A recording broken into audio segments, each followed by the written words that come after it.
6 weeks after suspending its superintendent, the Riley County School Board moved Tuesday to fire Cliff Williams on a 4-2 vote. Board President Samantha Brown says a majority felt Williams' contract exceeded a Kansas statute that states that school boards shall appoint a superintendent for a term of no more than 3 years. Williams received an extension to his 3-year contract in December prior to the board switching over in January. Because of this, it is therefore void, and because it exceeds the statute. Mr. Williams, it is void, and the board has determined that Mr. Williams has probably violated terms of that contract also. Mr. Williams' status as superintendent of USD 378 is terminated. Board members Nathan Mead and Justin Ricketts each opposed Tuesday's motion, which followed 45 minutes of executive sessions. Williams had been the superintendent in the district for a little more than 7 years.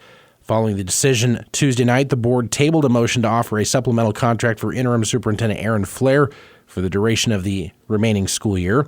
The board will consider that motion as well as potentially offering her a 1-year contract through the next school year during the March 4th meeting. Fort Riley officials say a soldier was shot in his home on post Monday. The incident was reported on the 1st Infantry Division Facebook page Tuesday evening, but not a lot of details were provided. They do say a suspect was apprehended shortly after the incident, and there was no threat to the greater Fort Riley community. Federal authorities are actively investigating.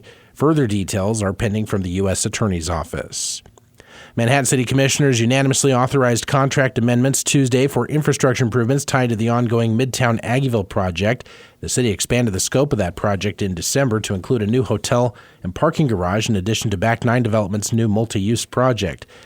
That has increased the price tag for design and construction management with the city's 2 hired firms, Olson and BHS Construction.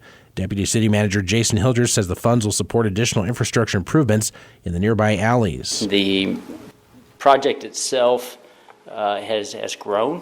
We have extended into the 1100 block of Laramie with the Handy Corner project, and in doing so, it has resulted in additional street, alley, right-of-way type of improvements. Mayor Wynn Butler says it's a good plan.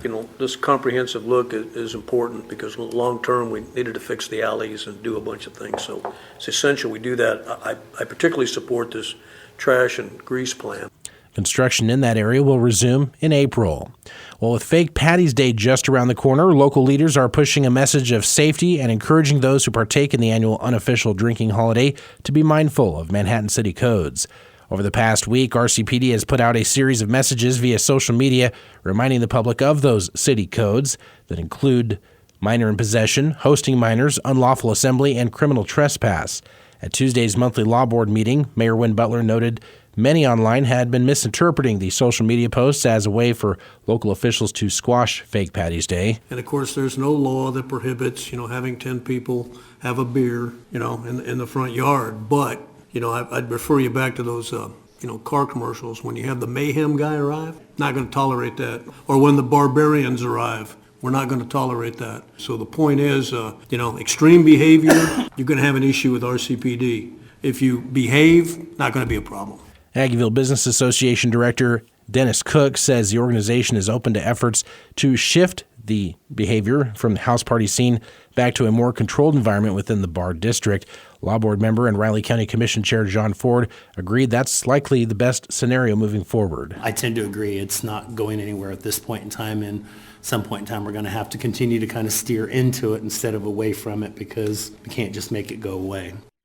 Statues showcasing the rich history of the Douglas Community Center and the Douglas Center Annex in Manhattan were officially unveiled to the public Tuesday morning. Today, we celebrate Black history on Human Street, and that is just monumental today in the city of Manhattan. That's Dave Baker, former director of the Douglas Center. 4 years ago, he approached city officials wanting to do something to highlight the importance of the two buildings to Manhattan's history in the early to mid-20th century. And these statues that we're going to unveil today will always tell that story of what these buildings were once. If you didn't grow up here or live here, you would not know exactly what these buildings are.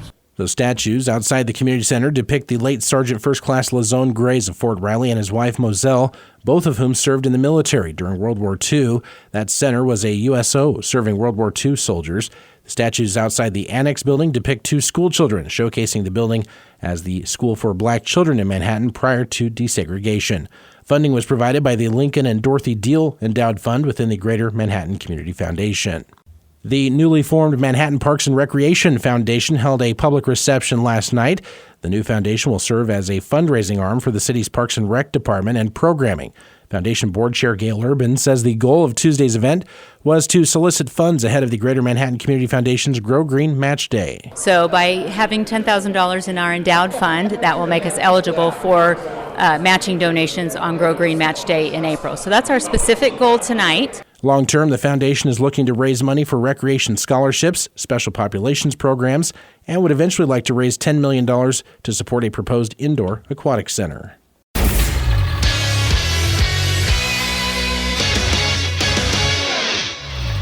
Good morning, I'm Troy Coverdale with your sports headlines at News Radio KMAN. The K-State women's basketball team hits the floor tonight for a showdown of ranked teams, a key matchup in the race for a Big 12 title. The 10th-ranked Wildcats will welcome in number 2 West Virginia, both among the trio that sit a game back of Oklahoma for the conference lead. The Cats are coming off a win Saturday in the final moments, having held off UCF by 2. The Mountaineers improved to 22-3 overall, as they bested then 23rd-ranked Oklahoma that same day, 70-66.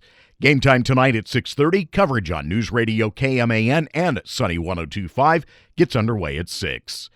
Ali Khalifa had 14.7 assists and 7 rebounds. The number 25 BYU men clipped number 11 Baylor last night, 78-71. BYU coach Mark Pope pleased with his team's effort. I felt really good about the game early on. We're down 0-8, and I'm like, we're okay. Because we were getting second chance opportunities every time, and we were getting up shots that we like. And so our energy, even though the score on the board wasn't exactly the way we wanted to start the game, like our energy was really good. Clearly the building was incredible. But our guys' energy and their focus on wedging was really good. BYU will next play at Bramlage on Saturday against K-State. Pop Isaac scored 19 and put 23rd-ranked Texas Tech ahead to stay with a 3-point play with 39 seconds left. The Red Raiders rallied from a double-digit deficit to beat TCU 82-81. In the top 25, Stephen Ashworth scored 16 of his 20 in the first half as Creighton built a double-digit lead. The number 15 Blue Jays knocked off UConn 85-66 for their first win ever over a number 1 ranked team. It's really a culmination of a lot of work by a lot of people over a long period of time to give these guys the opportunity to wear this uniform and play in front of the crowd we were able to play in front of tonight. I just couldn't be more proud of them. Creighton head coach Greg McDermott, UConn having a 14-game winning streak end 3 days after it hammered then number 4 Marquette by 28 points for one of the most lopsided wins of the season. Also last night, number 5 Tennessee gets by Mizzou 72-67. 18th-ranked St. Mary's downs San Francisco 70-66. And number 19 San Diego State falls to Utah State 68-63. High school basketball last night, both the Manhattan High boys and girls were in action against Hayden. Mitch Fortner has the recap. Tuesday night was the regular season finale and senior night at the MHS gym for the Manhattan girls and boys basketball teams as they hosted the Hayden Wildcats. On the girls' side, a tough loss for the Lady Indians as they lose to Hayden 61-48. Manhattan led by 14 points from senior Maxine Deering and 13 points from Kat Ball. The Manhattan girls in the regular season with a record of 10-10 overall and 4-6 in Centennial League play. On the boys' side, despite Hayden making 11 three-pointers in the game, Manhattan led from start to finish in a 77-70 victory over the Wildcats.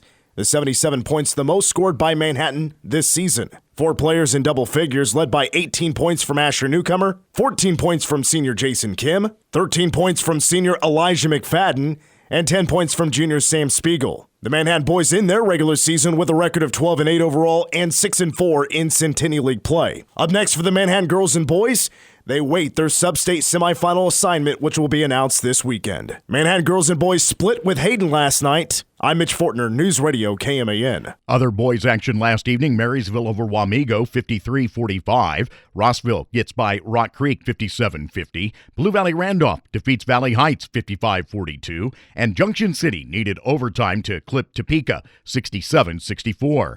In girls action, Marysville upends Wamego 62-45. Rock Creek girls get blown out by Rossville 69-25. Valley Heights hammers Blue Valley Randolph 78-32. And Topeka High downs Junction City 40-17.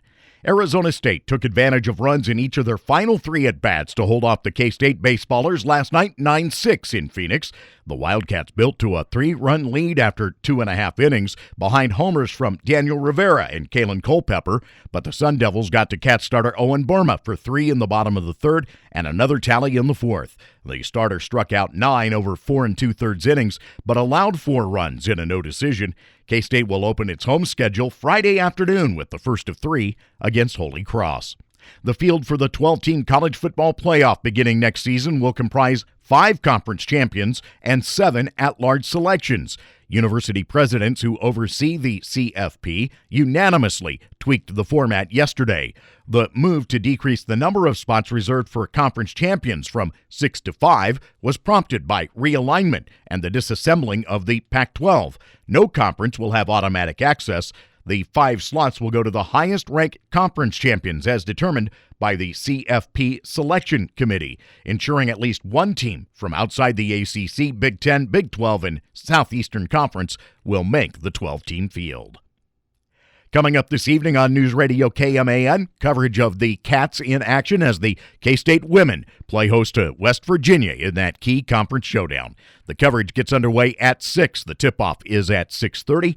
We'll precede that with the game this afternoon, getting underway at 4 at News Radio KMAN.